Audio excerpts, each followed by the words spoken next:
오늘 느헤미야 4장을 읽으면 왠지 모르게 익숙한 두 사람의 이름이 등장합니다. 4장 1절, 3절, 그리고 오늘 7절. 산발랏과 도비야. 산발랏과 도비야. 이제는 막 거의 외워질 것 같은 이 두 사람의 이름은 느헤미야와 유다 사람들이 하나님의 뜻을 따라 예루살렘 성을 재건하고 무너진 성벽을 다시 증축하는 일을 목숨을 걸고 수단과 방법을 가리지 않고 방해했던 사람들입니다.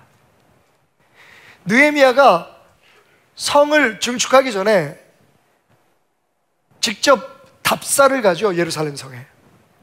그때부터 산발랏, 이 도비야, 이 두 사람이요 느헤미야의 길을 막습니다. 하나님께서 회복시키시고 그의 나라를 새로 고치려고 하시는 모든 그 대업들을 수단과 방법을 가리지 않고 방해하죠. 왕에게 편지를 써서 느헤미야의 꾀를 알라고, 느헤미야가 자기 백성들과 함께 고향 땅에 무너진 예루살렘 성을 다시 재건하려고 하는 이유는 왕에게 대적하기 위한 힘을 얻기 위해서다.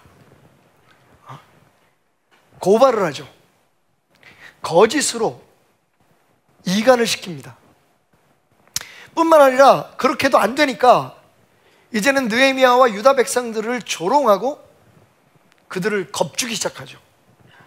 심지어는요, 예루살렘 성이 다 지어지기 전에 한 반쯤, 오늘 4장 말씀 보면 한 반쯤 증축됐을 때 쳐들어가서 더 이상 작업이 진행될 수 없도록 그 사람들을 전부 다 죽여버리자고 꾀를 내고 계획을 세웁니다. 언제까지요?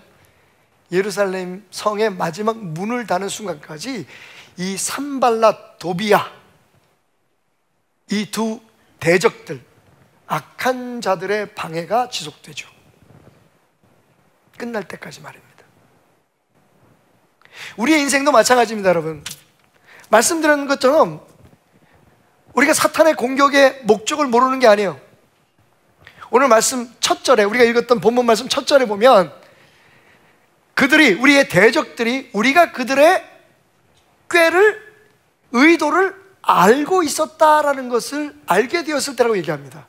여러분, 지금 우리가 싸우는 싸움은요, 적의 정체를 모르는 싸움이 아니에요. 심지어는 그 적이 어떠한 계략과 전략을 가지고 우리를 무너뜨리려고 하는지도 압니다. 의도가 뭔지 알아요. 우리의 적인 사탄의 의도는 분명합니다. 우리로 하여금 하나님을 신뢰하지 못하게 하는 거예요. 하나님을 의심하게 만드는 겁니다. 하나님께서 우리에게 맡기신 사명을 망각하게 만들고, 그래서 주저앉고 포기하게 만드는 거죠. 산발랏과 도비야가 그랬어요. 느헤미야와 그리고 성을 재건하려고 하는 하나님의 백성들에게 조롱을 합니다. 야, 니네들이 하는 일이 뻔하지. 너희들은 지금 여우 한 마리가 올라가도 무너져 버릴 것 같은 허술한 성을 짓고 있는 거야. 아무리 애써봤자 헛수고다. 니네들 계속 끝까지 이 일을 하려고 하면 우리가 가만두지 않겠어. 니네 죽어봐야 알겠니? 끊임없이 공격하고 회유하고 조롱하고 흔듭니다. 근데 여러분, 중요한 건 우리가 오늘 이 느헤미야를 읽고 있는 이유가 뭐죠? 성은 결국 완성되었다는 겁니다. 하나님의 역사는 이루어졌고 느헤미야와 그 백성들은 승리했습니다. 할렐루야. 그것도 여러분 140년 동안 미뤄오고 포기하고 또 시도했다가 주저앉아버린 그 재건 사업이 불과 52일 만에 기적적으로 완성되고 그 안에서 하나님을 찬양하고 성을 돌면서 하나님을 높이는 놀라운 부흥의 역사가 일어났다고 느헤미야는 결론 짓고 있습니다. 사랑하는 여러분, 적의 공격은 멈추지 않을 겁니다. 절대로 익숙해질 수 없는, 전문가가 될 수 없는 것이 사탄의 시험에 대한 우리의 대처입니다. 지난 일주일 동안 많은 성도들이 어려움을 겪었지만 저희 가정에도 어려움이 있었습니다. 가정에 굉장히 사랑하는 사람 하나가 이틀 사이에 같은 부위의 수술을 2번을 받아야 되는, 여러분 정말 죄송합니다. 좀 이해해 주실 수 있을까요? 어쩜 배신감을 느낄 수도 있는데, 제가 여러분 우리 성도들 가운데 어떤 모든 경우를 거의 다 겪어봤어요. 32년입니다. 제 눈앞에서 성도를 하늘나라로 보내보기도 하고, 기도해주고 집에 돌아와서 목사님 돌아가신 후에 편안하게 하늘나라 가셨습니다라는 이야기도 들어보고, 이 병 저 병, 이 수술 저 수술, 정말 이 사고 저 사고 많은 것들을 겪어봤는데, 제 사랑하는 자녀가 그런 아픔을 겪으니까 몸둘 바를 모르겠더라고요. 근데 여러분, 장례식도 치러야 되고 집회 설교도 해야 되고, 근데 제가 하나님 은혜에 얼마나 감사했는지, 어제가 제일 견디기 힘든 날이었었는데 하나님이 저를 너무 바쁘게 하셨어요. 아침부터 장례식 2건, 설교 2번, 이기게 하셨고 견디게 하셨고, 저와 제 아내를.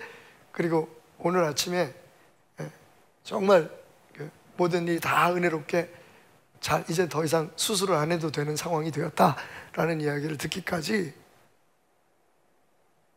아버지,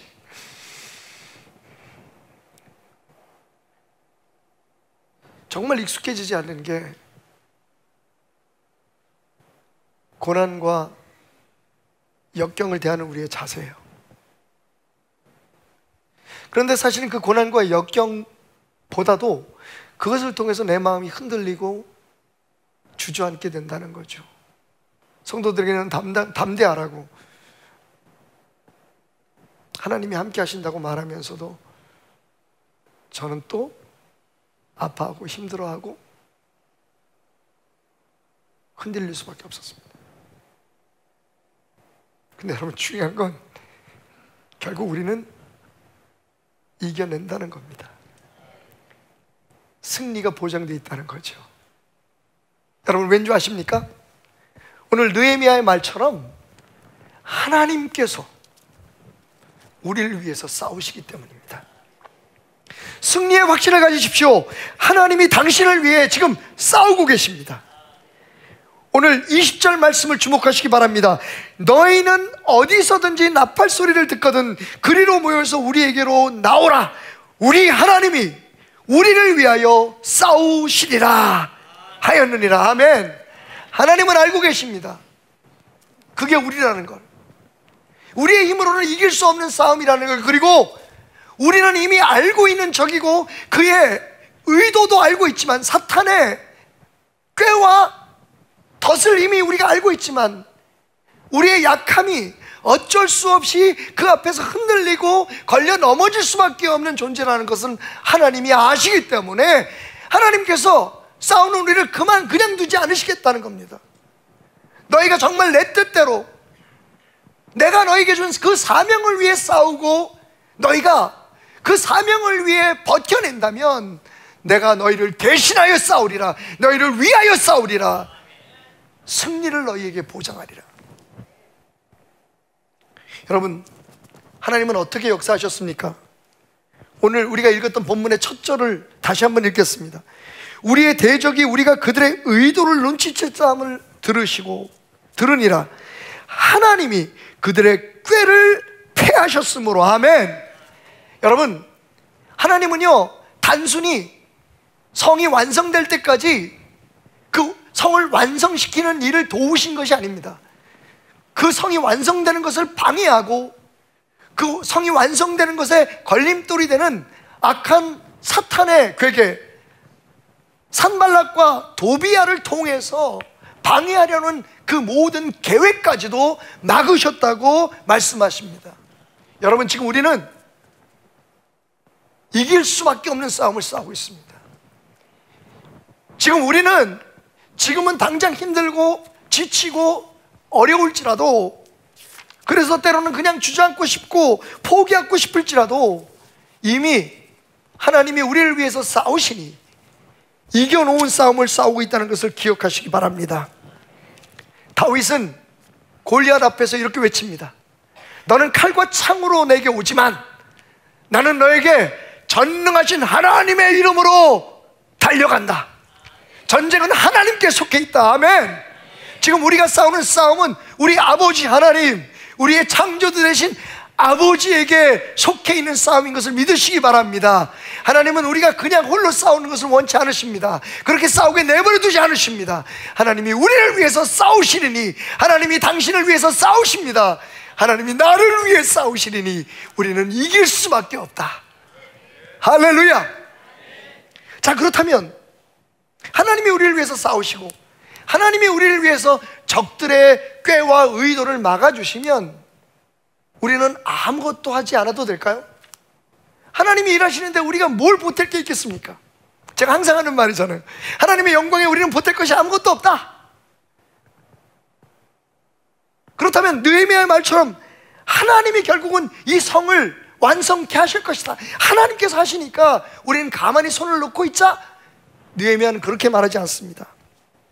왜냐하면 하나님이 우리를 위해 싸우실지라도 우리를 통해서 싸우시기 때문입니다. 아멘.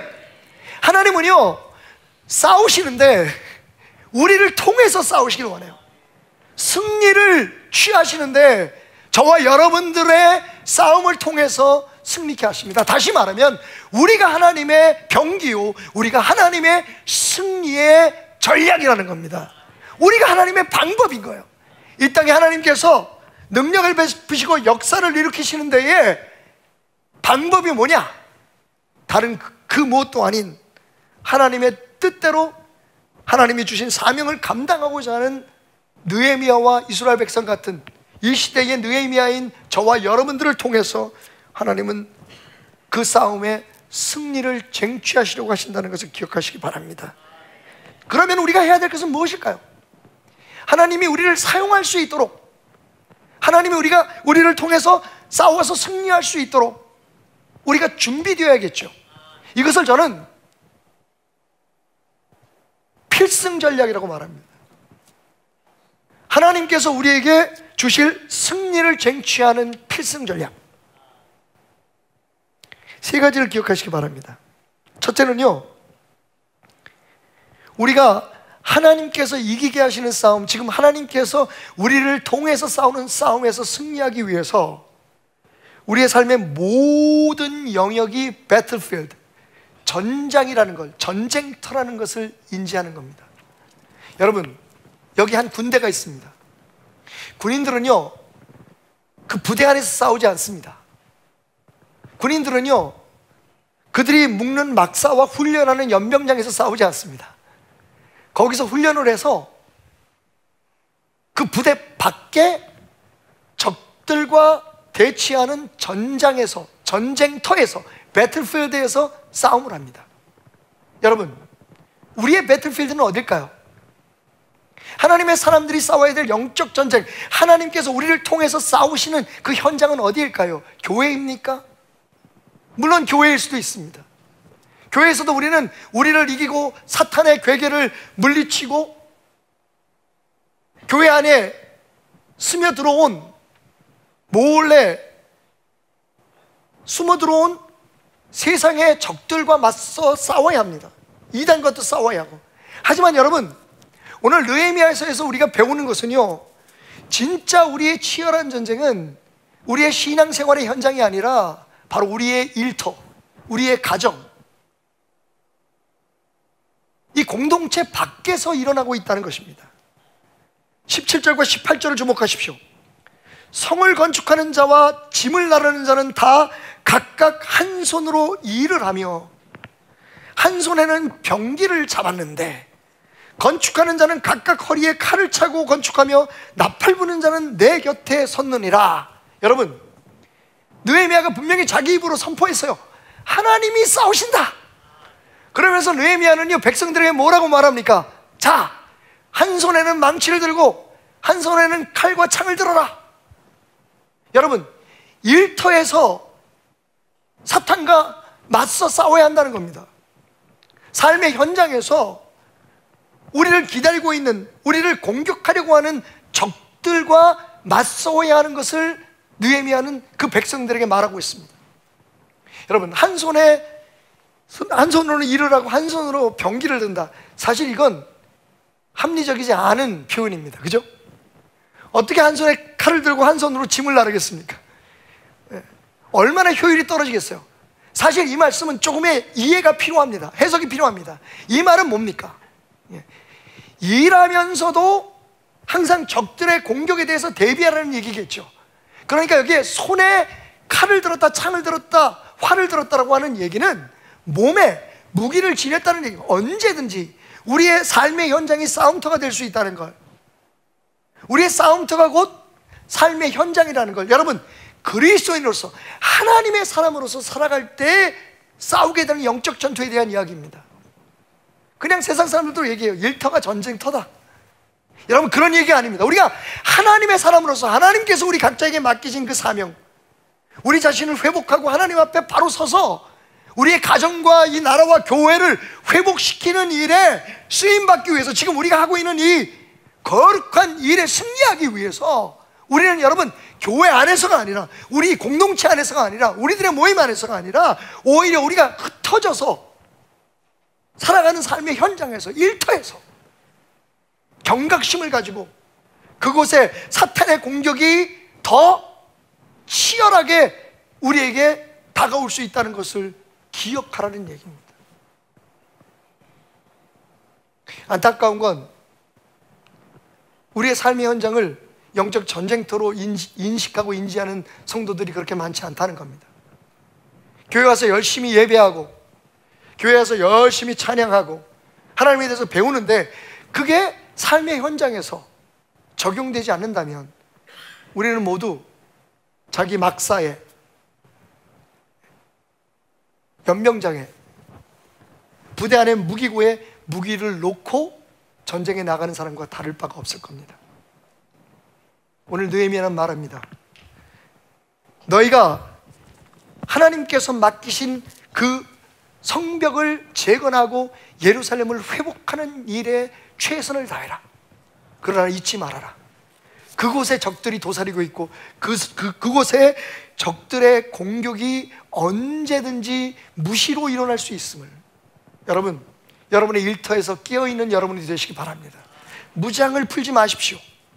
오늘 여러분들이 하나님 앞에 예배드리면서 지금 여러분들이 정말 감사하게 이 목사의 설교에 귀를 기울이는 것처럼 여러분들이 일터에서 무엇을 하든지, 그것이 회식 자리이든지 아니면 가까운 사람들의 만남 속에서 여러분 바로 그때 사탄이 공격할 수 있다는 것을 절대로 잊어서는 안 됩니다. 23절, 나나 내 형제들이나 종자들이나, 여기서 종자들은 아마 젊은 사람들, 자녀들을 얘기하는 것 같아요. 나를 따라 파수하는 사람들이나 우리가 다 우리의 옷을 벗지 아니하며 물을 길러 갈 때에도 각각 병기를 잡았다.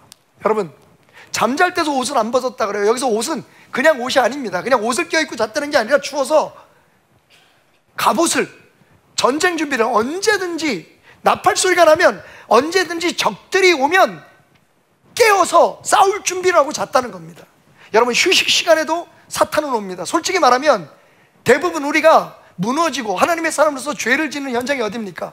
사람들이 없는 나 혼자 있는 곳이에요. 은밀한 곳에 편히 쉴 때, 그때 우리의 욕구와 욕망들이 사탄의 공격을 받습니다.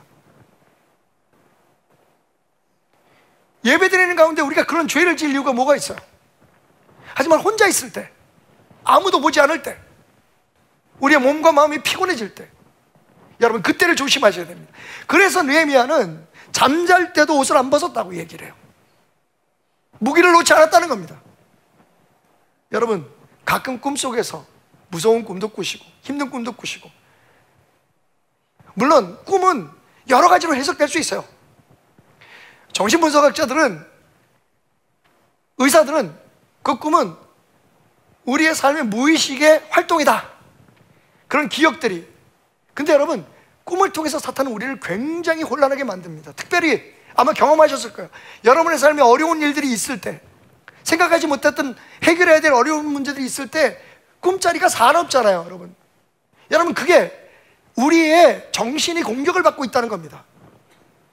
사탄이 대놓고 우리를 무너뜨리지 않지만, 머리에 뿔을 달고 꼬리를 흔들면서 삼지창을 들고 우리에게 달려들지는 않지만, 여러분 그 순간순간 우리를 좌절하게 만들고 우리를 무너지게 만드는 것이 사탄의 공격입니다.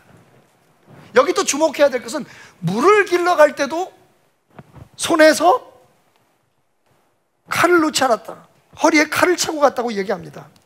이 얘기는 뭡니까? 우리의 삶의 필요를 위해서 물을 마시든지 밥을 먹든지 가족들과 함께 앉아있는 그 식탁 자리가, 그 행복해야 될 자리가 여러분 전쟁터가 될 수 있다는 것을 기억하십시오. 사탄은 부모와 자녀들 간에 다른 이념으로 싸움을 만들어냅니다. 정말 아무것도 아닌 것 가지고 형제들끼리 다투게 만들면, 어디서요? 명절날 잔치상에서, 부엌에서, 회사의 회식 자리나, 여러분 그런 자리에도 여전히 우리는 무장을 하고 앉아 있어야 된다는 겁니다. 아유 목사님 힘들어서 어떻게 살아요? 여러분 그렇게 생각하는 순간 여러분 무너지는 거예요. 사탄은 힘들지 않습니다. 사탄은 절대로 포기하지 않습니다. 느헤미야서에 등장하는 산발락과 도비아처럼 끝없이 사람들의 말을 통해서 우리를 무너뜨리고, 사람들의 말을 통해서 우리를 이간하고, 세상의 여러 가지 문화와 우리 눈과 귀에 들리고 보여지는 것들을 통해서 하나님이 이렇게 발달하고 이렇게 살기 좋은 세상에 무슨 하나님이 필요하냐고, 하나님이 계시면 왜 우리의 삶에 이런 어려움을 겪게 하느냐고, 병실에서, 장례식장에서 우리를 공격합니다. 그래서 느헤미야는 말하는 거예요. 일터에서는 말할 것도 없지만 잠잘 때도, 심지어는 물을 마시고 밥을 먹는 것 순간 뭘 먹든지 마시든지 그것을 통해 너희가 공격을 받는다는 것을 잊지 말아라. 여러분 우리가 접근이 잘못됐어요. 그죠? 이거 먹지 마라, 이거 마시지 마라, 이거 피지 마라, 딱딱딱딱 집어서 얘기하니까 그게 굉장히 어려운 거예요. 사실 우리 안에는 그것을 거부하고 싶으면 왜 우리가 그렇게 따라해야 돼? 이게 뭐가 문제라서? 라고 생각합니다만, 여러분 조금만 한 걸음 뒤로 물러서서 오늘의 말씀을 다시 한번 생각해 보십시오. 우물가에서 사고가 납니다. 식사 자리에서 우리가 죄를 짓는 거예요. 하나님의 손을 놓는 순간, 우리의 손에서 하나님에 대한 신뢰의 칼을 놓는 순간 여러분 무너집니다. 우리의 삶의 모든 영역은 배틀필드, 전장이기 때문입니다. 싸움터예요. 이건 우리가 피할 수 없는 운명입니다. 자, 그런데 이런 어려운 싸움을 어떻게 승리로 이끌었을까요? 무엇이 힘이 되었을까요? 두 번째로 기억해야 될 것은, 우리의 싸움은 절대로 혼자 싸울 수 없는 싸움이라는 겁니다. 서로 돕고 의지해야 될 공동체가 있다는 것. 그게 일터이든지 아니면 가정이든지 서로 함께 믿음으로 지켜주고 응원하는 동역자들, 사랑하는 가족들과 성도들이 있다는 것이 얼마나 큰 축복인지 기억하라는 말입니다. 21절 22절, 우리가 이같이 공사하는데 무리의 절반은 동을 틀 때까지, 동틀 때부터 별이 나기까지 창을 잡았고, 그러니까 하루 종일 한나절 손에서 창을 잡고 뭘 했을까요? 경계를 했다는 거예요. 그때 내가 또 백성에게 말하기를, 사람마다 그 종조와 함께 예루살렘 안에서 잘지니 밤에는 우리를 위하여 파수하겠고 낮에는 일하리라. 여러분 느헤미야는요, 하나님이 싸우시는 싸움이지만 하나님이 싸우시는 그 싸움에 우리가 이용당하고 사용받기 위해서 하나님께서 우리를 통해서 싸우신다는 것을 잊지 않고 모든 백성들을 여러 개의 그룹으로 나눕니다. 그리고 한 그룹이 일을 할 때는 다른 그룹이 지켜주고, 계속 그것을 반복할 수 없으니까 또 이 일한 그룹이 쉴 때는 또 다른 그룹이 경계를 서주고 경계 서던 그룹이 일을 하게 되고, 여러분 52일 동안의 기적적인 그 짧은 시간에 140년 동안 하지 못했던 일이 52일 동안에 이루어질 수 있었던 건, 우리 그렇게 생각할 수 있어요. 아니 52일 동안이면 할 수 있는 건 140년 동안 못했대? 여러분 그 원리를 기억하셔야 돼요. 왜 못했냐면요, 시도하지 않아서가 아니에요. 하나님이 도와주지 않으셔서가 아닙니다. 일을 하면서 서로 다투고 싸우고 서로 반목하고 서로 상처를 주고 불평과 원망으로 옆에 사람들이 일하는 걸 자꾸만 기를 죽인 거예요. 야야, 이거 언제 끝나니? 이러다 우리 다 죽겠다, 그만두자. 이래서 140년을 하다가 멈추고 한 걸음도 앞으로 나가지 못한 거예요. 여러분, 우리에겐 이런 공동체가 필요해요. 내가 힘이 빠질 땐 도움도 받고, 그 사람이 힘이 빠질 땐 내가 축적된 힘으로, 내가 받은 은혜로 또 도움도 주고. 지금 느헤미야는 이렇게, 이 싸움은 나 혼자는 물론이지만 어떤 백성도 혼자 싸울 수 있는 싸움이 아니다. 우리들 개별적인 능력과 힘으로 세울 수 있는 교회가 아니다, 나라가 아니다, 그런 성이 아니다. 우리가 서로 자기의 시간에 주어진 일들을 충실히 행함으로 그 일을 감당하자. 여러분, 교회 공동체 안에 가장 힘들고 어려운 건 뭐냐면요, 서로 응원하고 돕고 배려하지 않으려고 하는 생각입니다. 예를 들면 교회 안에서 힘든 일을 하는 사람은 죽으라고 힘든 일을 하다가 지쳐서 손을 놔요. 교회 안 떠나면 다행이에요. 처음 시작할 때 모두가 다 정말 교회를 위해서 내가 열심히 일해야겠다고 생각하지만, 여러분 사람이잖아요. 그래서 느헤미야는 로테이션을 돌린 거예요. 오전반, 오후반을 만든 거예요. 시프트를 한 거예요. 데이 나잇 시프트를 한 거예요. 한 사람이 계속 무슨 일을 집중하게 되면 힘드니까 옆에서 도와주고 서로 붙들어주고 응원해주고, 지치면 한 걸음 물러서면 다른 사람이 들어와서 그 일을 하고, 그 물러선 사람은 일하는 사람을 옆에서 안전하게 지켜주고. 여러분, 공동체는요 두 가지 얼굴을 가지고 있어요. 140년 동안의 이스라엘 공동체는 서로를 힘들게 하고 지치게 하고 포기하게 만드는 공동체였습니다. 똑같은 사람들이에요. 그런데 140년 동안은 누가 뭐 일을 하면 힘이 빠지게 했어요. 아, 그건 뭐하러 해? 어차피 못할 건데. 야, 그러다 우리 다 죽어. 너 혼자 잘났냐? 다른 사람 일 안 하면 너도 안 해야지. 사실 140년 동안에 이 단순해 보이는 52일 동안이면 할 수 있는 이 일을 할 수 없었던 건 그 공동체가 부정적인 영향을 서로에게 미쳤기 때문이에요. 담을 사람들은 실컷 담을 싸다가 지쳐가지고 포기하면 누가 그 다음에 담을 싸요? 집에서 노는 사람들은 계속 놀기만 하고 아무 일도 안 하면 누가 일을 또 하겠어요? 그런데 여러분, 이 52일 동안의 기적은요, 하나님께서 일으키신 기적은 또 달랐어요. 그 하나님의 기적을 받아들이는 사람들의 태도가 어땠느냐? 너 일해, 내가 지켜줄게. 자, 지쳤지? 나와. 네가 날 지켜줘. 내가 일할게. 여러분, 느헤미야가 이렇게 긍정적인 공동체의 능력을 통해서 혼자 싸울 수 없는 이 싸움을 승리하게 만들었습니다. 적들은 그걸 노리는 거예요, 여러분. 말씀드렸지만 교회 안에 신천지라고 하는 적들이 들어왔어요. 적어도 그 신천지의 우두머리에 있는 사탄은 한 가지는 성공했어요. 뭔지 아십니까? 교회 안에 불신의 씨를 뿌렸어요. 그것도 교회에서 열심히 일하는 사람은 다 신천지야. 못 믿는 거예요. 저 사람 교회 온 지 얼마 안 됐는데 저렇게 열심히 일해? 그러니까 처음 와서 정말 가슴이 뜨거워서 뭔가를 하려는 사람들을 용납하지 못하게 만들었어요. 주의 종들로 하여금 성도들을 의심하게 만들고, 그래서 성도들은 상처를 받게 만들고, 야, 잘못하면 우리 이단으로 요구도 먹어. 일하지 마. 웬만하면 일하지 말고 그냥 교회 다녀. 여러분,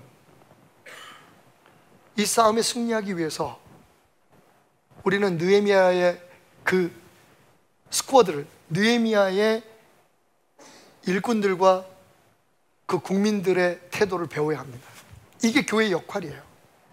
교회에 오면 힘을 얻고 가야죠. 내가 막 열심히 일하는데 누가 옆에 와가지고 예상치 못했던 사람이 와서 같이 할까? 그게 힘이 되는 거예요. 이젠 좀 쉬어. 내가 잠깐 할게.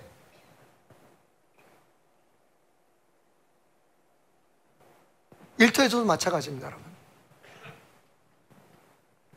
그렇게 우리가 서로 협력하고 응원하고 붙들어주고, 여러분, 한 가지는 하지 맙시다. 이건 저도 결심해야 될 일이에요. 왜냐면 저도 부족하니까. 사람 기죽이지 맙시다. 일하기 싫게 만들지 맙시다. 하려고 하면 좀 부족해도 옆에서 도와서 잘하게 만들면 되잖아요. 그죠? 왜 그걸 하냐고. 해서 뭐가 남는다고 하는 짓이냐고. 그렇게 해서 당신 이름만 날려고 하느냐고. 사실은 교회가 그렇게 되면, 세상이 그렇게 되면, 여러분 보세요. 지금 우리나라가 왜 이렇게 갈라졌는지. 여기서 분명히 말씀드려야 할 것은, 언젠가 하나님께서 이 나라를 새로 고치는 시기가 다가올 겁니다. 회복시키는 날이 있겠죠. 지금 그 틈을 메우고, 깨어진 틈을 메우고 부서진 것을 재건하는 시간이 올 텐데, 여러분 누가 하겠습니까? 하나님의 사람들이 아니면 누가 하겠습니까? 그래서 더욱더 우리는 느헤미야의 필승 전략을 배워야 합니다. 하나님은 일하시는데 부정적인 공동체에 일하지 않습니다. 서로 돕고 한 걸음이라도 더 나아가서 섬기고 협력하려고 하는 자들을 통해서 역사한다는 것, 이것이 필승 전략이라는 걸, 하나님이 일하시지만 우리가 해야 할 일이라는 것을 기억하는 저와 여러분이 되었으면 좋겠습니다. 마지막 포인트는 어쩌면 가장 중요한 건지도 몰라요. 그런데 그렇게 삶의 전쟁터에서 한 걸음도 물러지지 마시고 하나님의 사람으로 항상 깨어서 싸우되, 혼자 싸우지 말고 서로 도와가면서, 내가 도움이 필요하듯 다른 사람도 도움이 필요하다는 것을 인지하고 함께 도우면서 싸우되, 여러분, 나팔 소리가 들리는 곳에 머물러 있으라는 겁니다. 따라합시다. 나팔 소리가 들리는 곳에 머물러 있자. 여러분, 저는 이 말씀이 가장 제 가슴을 뛰게 했습니다. 19절 20절, 내가 귀족들과 민장들과 남은 백성들에게 이르기를, 이 공사는 크고 넓음으로. 여러분, 우리가 다 직업도 다르고 살아가는 환경이 다르잖아요. 오늘 예배를 마치고 교회에서 여러분들이 식사하고 활동을 마치고 다 흩어지면 여러분이 흩어져서 살아가야 될 영역은 무지무지 넓습니다. 어떤 분들은 지방으로 가셔야 될 분도 있고 해외에 나갈 분도 계십니다. 느헤미야 말처럼 우리가 함께 성벽을 짓고 하나님의 나라를 회복시키는 일에 동참하지만, 우리가 싸워야 할 전장터는요 너무너무 넓고 먼 거예요. 거리가 떨어져 있는 거예요. 하지만 어디에 있든지 무엇을 하든지 너희는 어디서든지 나팔 소리를 듣거든 그리로 모여라. 나팔 소리가 들리는 곳으로 모이라는 겁니다.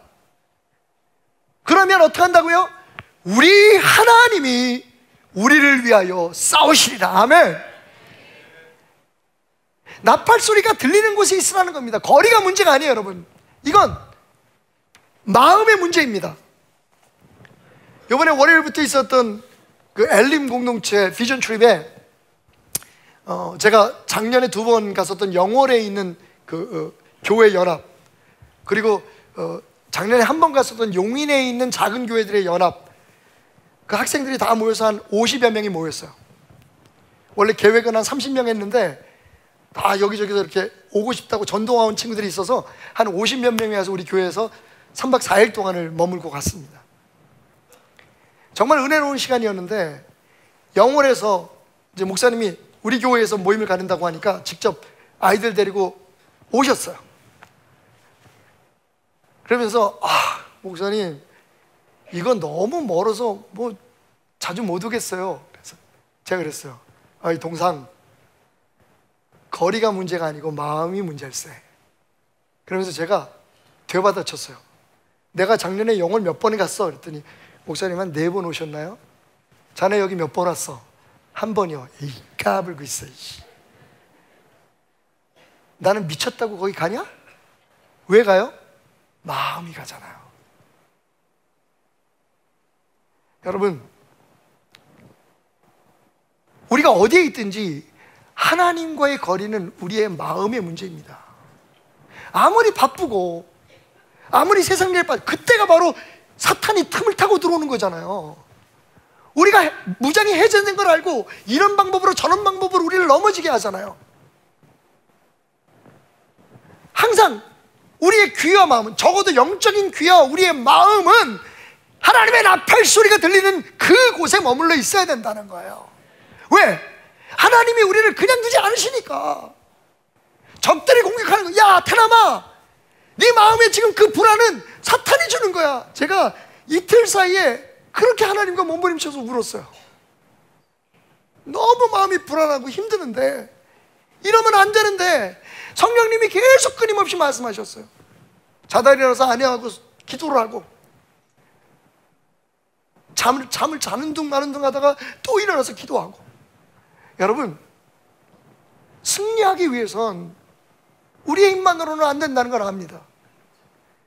또 우리가 함께 서로 격려하고 돕지만 역시 우리들은 인간이에요. 결국은 하나님께서 우리를 깨우시고 하나님께서 우리를 경고하시고, 하나님은 절대로 우리가 패배하거나 넘어지거나 무너지는 걸 원치 않으시기 때문에 끊임없이 우리에게 말씀하시는 거예요. 누군가 묻겠죠. 하나님이 어느 나라 말로 말하느냐고. 여러분, 상관하죠. 오늘 저는 참 그런 시간이 좋은데 1부 예배 2부 사이에 장로님 한 분이 찾아오셨어요. 어제 우리가 그 학생 청년들 예수 모십이 있었는데, 거기서 제가 그 설교를 하면서 이건 또 다른 얘기네요. 장례식에서 제가 설교를 하면서 스테반이 하늘을, 성령이 충만해서 하늘로 볼 때 거기 예수님께서 하나님의 보좌 옆에 서 계신데 그 영광이 가득했다. 장로님이 저한테 물어보시는 거예요. 목사님, 하나님의 영광은 어떤 모습이었을까요? 대부분 우리가 상상하는 하나님의 영광은 어떻게 표현합니까? 화가들은요, 머리 뒤에 이렇게 빛나는 보름달 같은 이제 아우라를 만들어요. 저는 제가 고민했던 걸 그 장로님하고 같이 얘기를 했어요. 그건 눈에 보이는 게 아니었을걸? 영광은 영광을 느끼는 감각으로만 느낄 수 있는 것이었을 거야.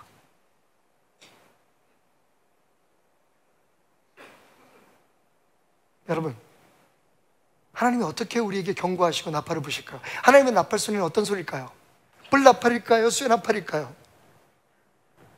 여러분은 이미 경험하셨어요. 여러분들이 무시하였거나 간과해서 그렇지, 여러분들이 무슨 일을 할 때 여러분 안에 계신 성령님이 말씀해서 그 얘기 듣지 마, 너 거기 가지 마, 그거 하지 마. 근데 우리가 그걸 이겨내지 못하는 거예요. 왜? 나팔 소리가 들리는 곳에서 멀어져 있기 때문에. 여러분, 오늘 이 설교가 여러분들을 변화시킬 능력이 있다고 생각하십니까? 제가 무슨 능력이 있어서요? 하지만 분명한 건 오늘 이 말씀을 듣고 여러분들이 하나님의 나팔 소리에 귀를 기울이겠다고 생각하면 하나님께서 여러분을 변화시켜 주실 겁니다. 하나님께서 여러분을 승리하게 하실 거예요. 그래서 제가 이렇게 떠들고 지저대는 겁니다. 저도 약하고 제 자신도 고백하잖아요. 여러분, 무엇을 속이겠습니까? 저도 아프고 힘들고 흔들리고, 누가 와서 무슨 말하면 얼마나 신경이 쓰이는 사람인지 몰라요. 소갈딱지가 밴댕이라서. 그걸 이겨내려고 몸부림치잖아요. 대나마 너 그러면 안 돼, 너 목사잖아. 여러분, 무슨 말로 하시느냐고요? 그냥 그게 내게 느껴져요. 내 영의 하나님께서 말씀을 하세요. 그게 여러분 제가 조금이라도 흩어지지 않고 이 자리에 지금 서 있, 부족하지만 넘어지지 않고 포기하지 않고 이 자리에 또 오늘도 일부러 뛰어 올라와요. 저는 천천히 올라오면 다리가 후들거려서 뛰어 올라와요. 어떤 청년이 그러더라고요. 와, 목사님 강단에 올라가시면서 뛰어 올라가시는 모습이 너무 생기가 벌, 야, 이씨, 무서워서 그래. 내가 거기 그렇게 안 올라가면 난 못 올라갈 것 같아서 그래. 거짓말 같죠, 여러분? 하나님이 우리를 부르시고 역사하시는 곳에 머물러 있어야 돼요. 그 나팔 소리에 귀를 막고 그 나팔 소리가 들리지 않는 곳에 가 있으면 여러분, 무너지지 않을 사람은 아무도 없어요. 말씀드렸잖아요. 주사 맞는 것처럼 익숙해지지 않는 것이 뭔지 아십니까? 사탄의 공격을 이겨내는 거예요. 우리는 그의 의도를 알아요. 정체도 알아요. 얼마나 힘이 있는 존재인지도 알아요. 우리의 힘으로는 이겨낼 수 없다는 것도 알아요. 그런데 어떻게 승리할 수 있어요? 하나님이 우리를 위해서 싸우셔야 하잖아요. 우리에게 힘을 주셔야 되잖아요.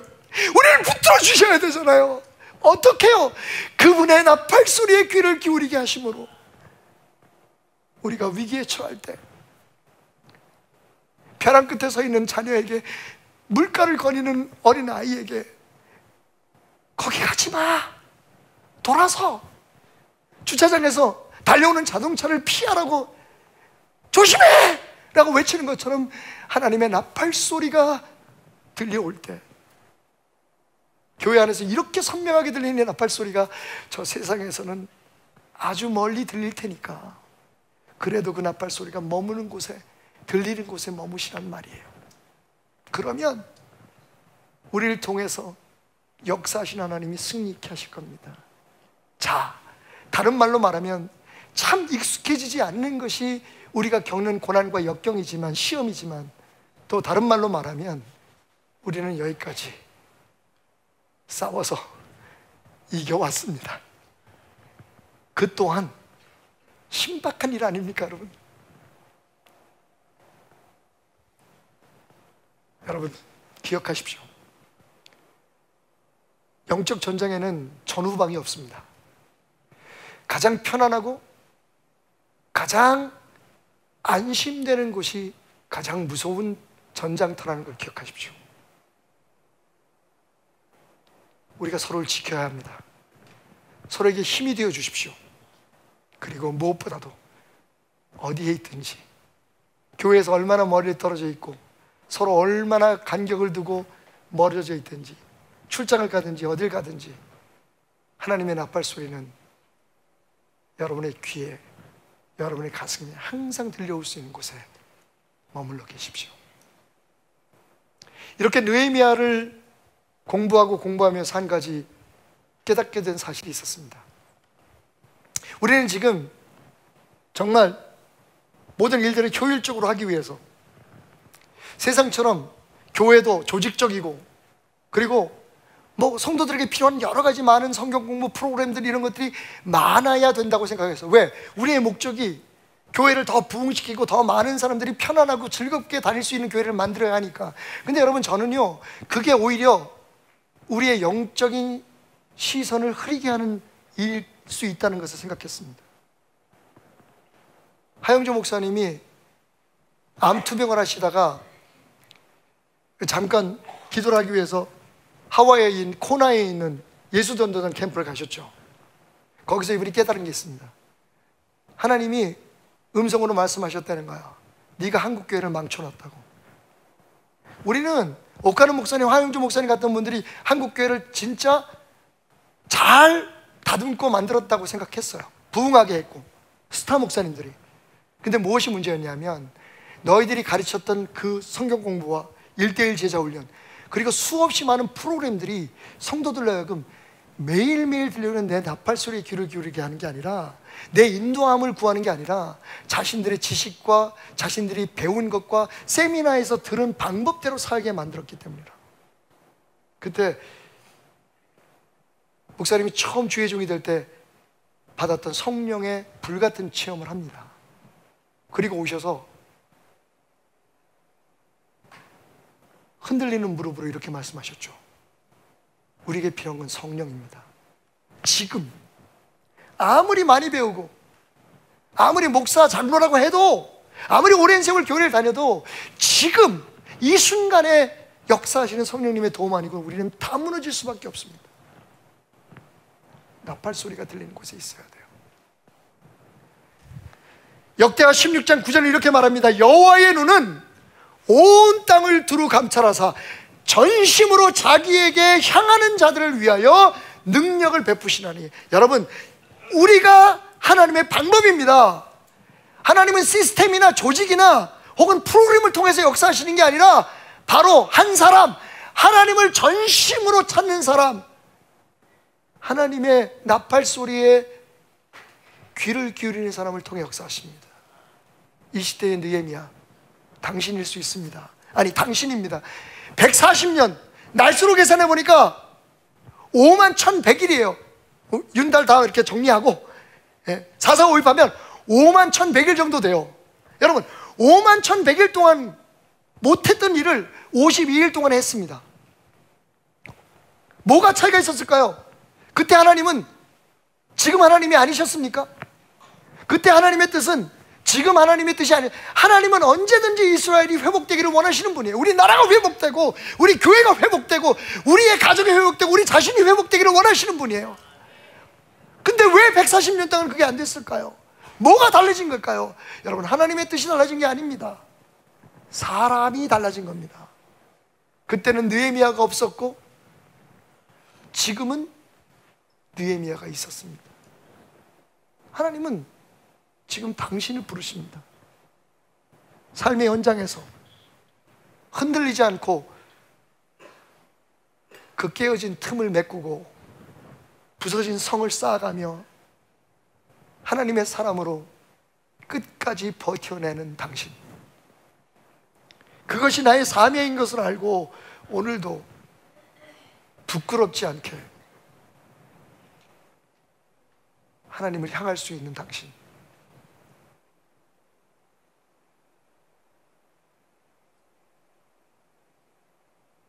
하나님은 지금 당신 한 사람을 찾고 계십니다. 그리고 당신을 통해 새로 고침의 역사,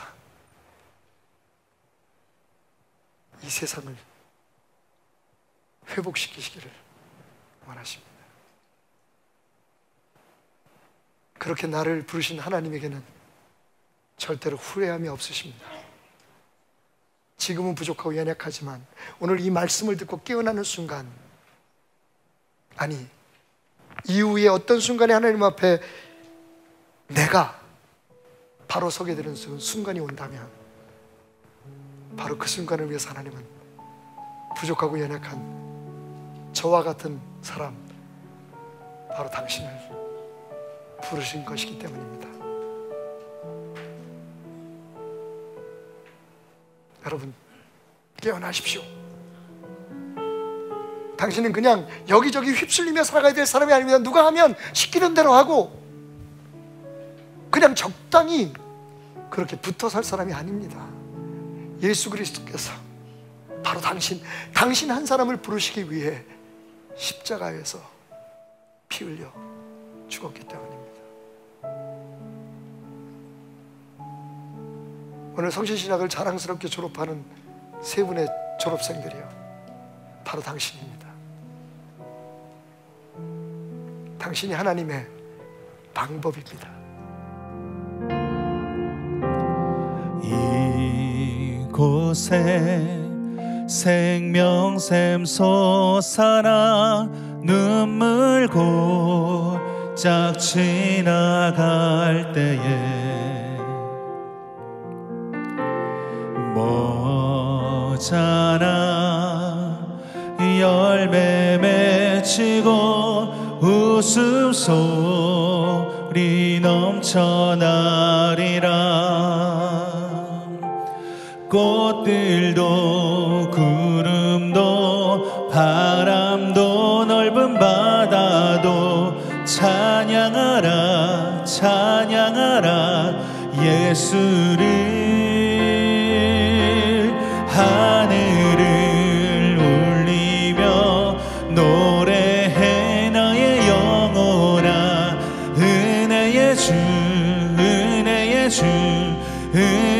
주 꽃들도 구름도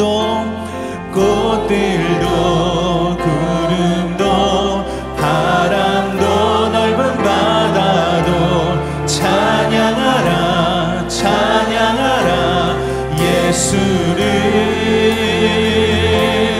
하늘을 울리며 노래해 나의 영혼아 은혜의 주 우리 목소리 높여 한 번 더 찬양합니다. 그날에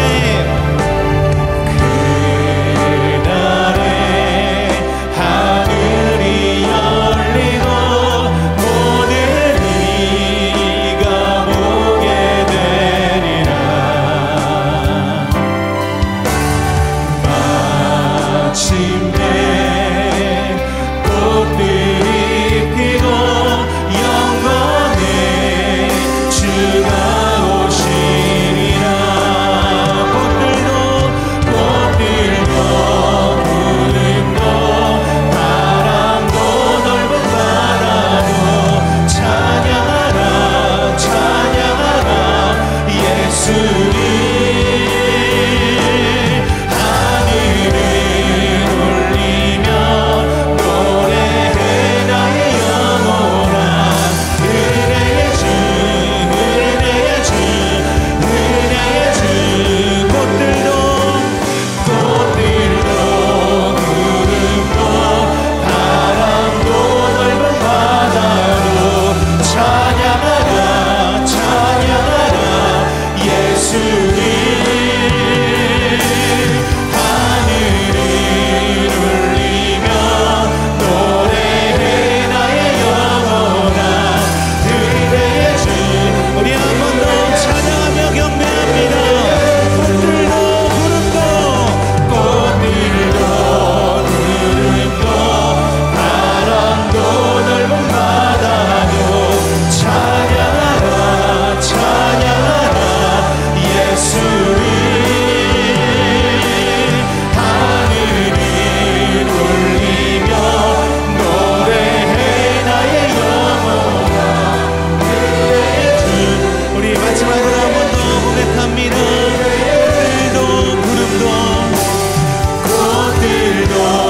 구름도 바람도 넓은 바다도 찬양하라 찬양하라 예수를 하늘을 울리며 노래해 나의 영혼아 은혜의 주 은혜의 주 은혜의 주 은혜의 주 은혜의 주 은혜의 주 예수 할렐루야. 은혜의 주신 주님을 찬양합니다. 우리 다 같이 일어나서 주님께 경배하며 나가기 원합니다. 우리 기쁜 마음으로 내 모든 삶에 귀한 은혜를 주신 주님의 이름을 찬양하고 선포하며 나가길 원합니다. 할렐루야. 내 모든 삶의 행동 주 안에 주님 안에 있네. 나의 숨쉬는 순간들도 내 모든 삶의 걸음 주 안에 내 길도 주 안에 나의 숨쉬는 순간들도 라라라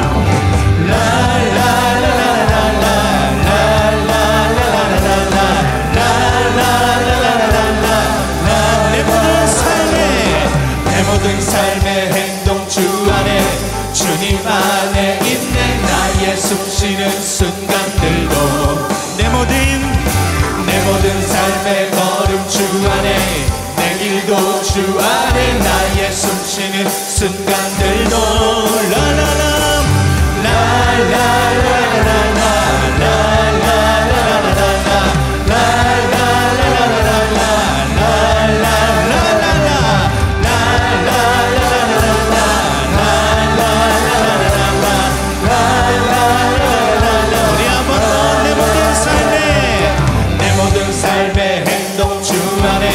주님 안에 있네. 나의 숨쉬는 순간들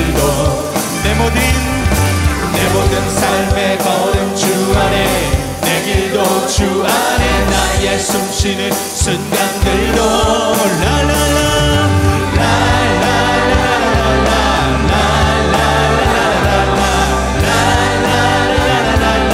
우리 한 번 더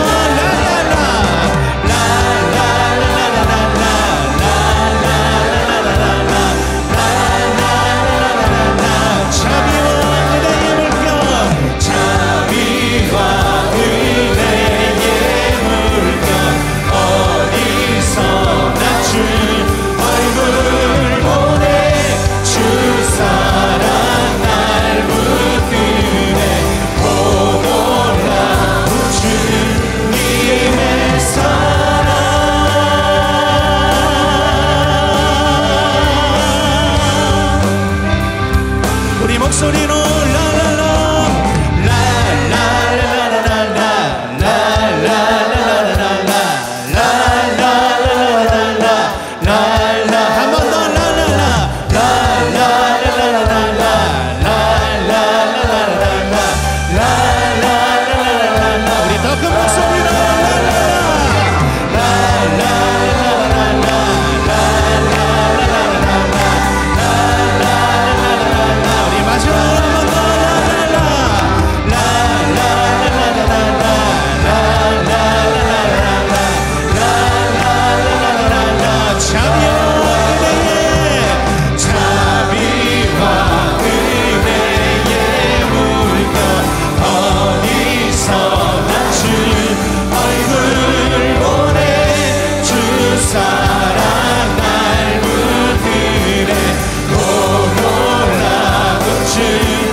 찬양합시다. 주의 이름 높이며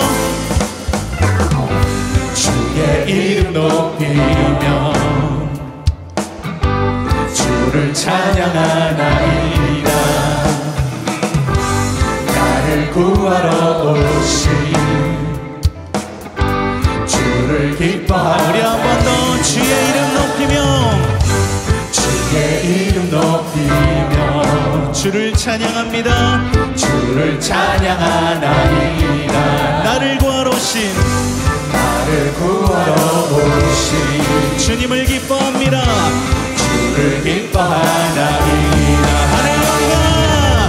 하늘 영광 버리고 이 땅 위에 십자가를 지시고 죄사의 내 무덤에서 일어나 하늘로 올리셨네. 주의 이름 높이리. 우리 한 번 더 선포할까요? 주의 이름 높이며 주의 이름 높이며 주를 찬양하나이다. 나를 구하러 오신 주를 기뻐합니다. 주를 기뻐하나이. 선포합니다. 하늘 영광 버리고 이 땅 위에 십자가를 지시고 죄사의 내 무덤에서 일어나 하늘로 올리셨네. 주의 이름 높이. 우리 한 번 더 하늘 영광 버리고 이 땅 위에 십자가를 지시고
아멘.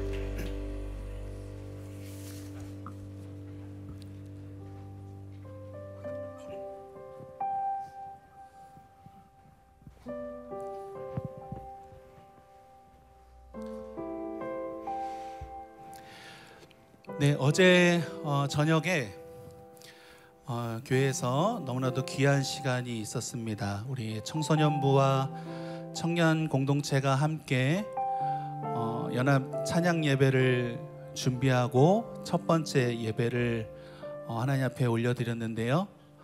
처음 찬양하는 그 시간부터 말씀이 전해지는 시간, 또한 말씀이 끝나고 함께 기도하는 시간, 또한 각자 흩어져서 부모님과 함께 기도하고 축복하는 그 귀한 시간이 시간이 어떻게 흘러갔는지 모를 정도로 너무나도 뜨겁게 진행되고 하나님 앞에 올려지는 귀한 시간이었습니다.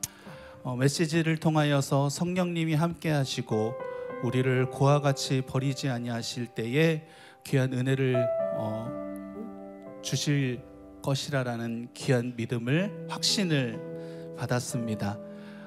그러기 위해서 우리가 먼저 하나님 앞에 하나님 앞에 우리가 기도로 나가고 또한 우리와 함께 하시기를 원하시는 성령 하나님을 초청하여야 할 줄로 믿습니다. 아멘. 귀한 믿음 가운데 성장해가는 자라나길 원하는, 또한 하나님 앞에 간구하는 청소년부와 청년들의 모습을 보고 깊은 감동을 받았고, 또한 우리 마음 가운데 다시 한번 다짐을 하는 귀한 시간이었습니다. 매월 마지막 주, 넷째 주 토요일에 함께 예배가 진행되니까 여러분들도 한 번쯤은 시간을 내셔서 귀한 자리에 함께 해주시고 또한 격려해 주시고 기도해 주셨으면 좋겠습니다. 오늘도 우리가 하나님을 초청하기를 원합니다. 성령 하나님 오늘도 이곳에 함께 하실 줄로 믿습니다.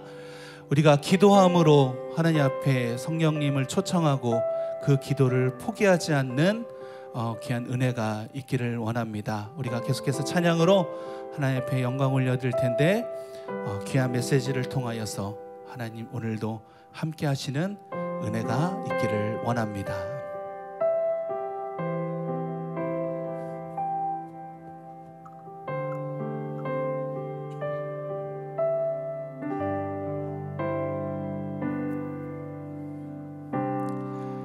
기도를 멈추지 마라. 눈앞의 상황이 마음을 눌러도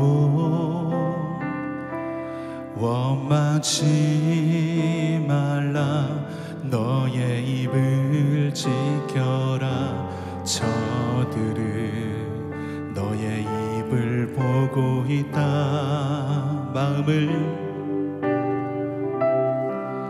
마음을 뺏기지 마라. 내가 널 도우지 않는단 소리에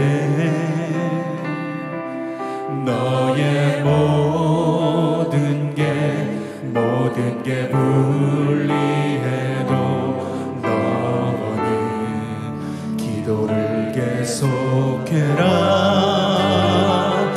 너 기도를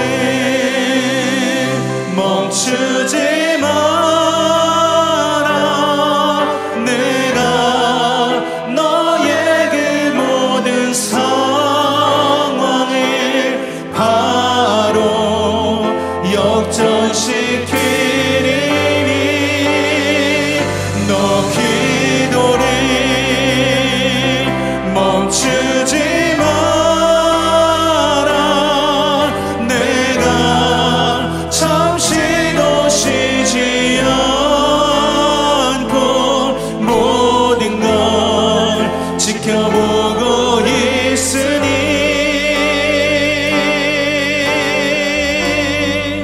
바로 역전 내리라.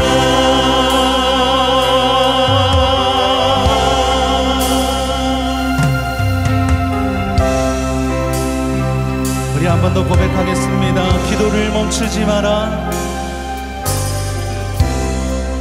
기도를 멈추지 마라. 눈앞의 상황이 마음을 눌러도 원망치 마라. 너의 입을 지켜라. 저들은 너의 모습을 보고 있다. 마음을 뺏기지 마라. 마음을 뺏기지 마라. 내가 널 도우지 않는단 소리에 너의 모든 게 불리해도 너는 기도를 계속해라. 너 기도를 멈추지 마라. 내가 너에게 모든 상황을 바로 역전시키리니 너 기도를 멈추지 마라. 내가 잠시도 쉬지 않고 모든 걸 지켜보고 너 기도를 멈추지 마라. 너 기도를 멈추지 마라. 내가 너에게 모든 상황을 바로 역전시키리니 너 기도를 멈추지 마라. 내가 잠시도 쉬지 않고 모든 걸 지켜보. 우리 한 번 더 선포합니다. 너 기도를 멈추지 마라. 내가 너에게 모든 상황을 바로 역전시키리니 너 기도를 멈추지 마라. 내가 잠시도 쉬지 않고 모든 걸 지켜보. 우리 마지막 한 번 더 찬양합니다. 너 기도를 멈추지 마. 내가 잠시도 쉬지 않고 내가 잠시도 쉬지 않고 모든 걸 지켜보고 있으니 바로 역전되리라. 바로 역전되리라.